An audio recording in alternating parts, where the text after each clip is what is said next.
Magandang umaga. Ngayon po ay araw ng Miyerkules, August 6, 2025. Update po muli sa lagay ng panahon. Ayon po sa Pag-asa, isang low pressure area ang minomonitor sa loob ng Philippine Area of Responsibility.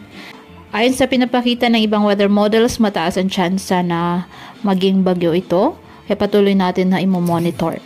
Southwest monsoon naman ang nakakaapekto sa Mindanao and the western section ng Southern Luzon at Visayas. Ngayong araw ang Bicol Region, Quezon, Northern Samar at Eastern Samar makakaranas ng maulap na kalangitan na may kalat-kalat na pag-ulan, pagkidlat at pagkulog at posibleng katamtaman hanggang sa malalakas na ulan na dulot po ng trough ng low pressure area.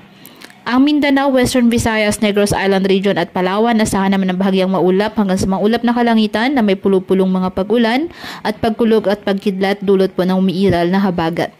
Ang Metro Manila at natitirang bahagi ng ating bansa makakaranas ng bahagyang maulap hanggang sa maulap na kalangitan na may posibilidad pa rin po ng mga localized thunderstorms lalo na sa hapon at gabi.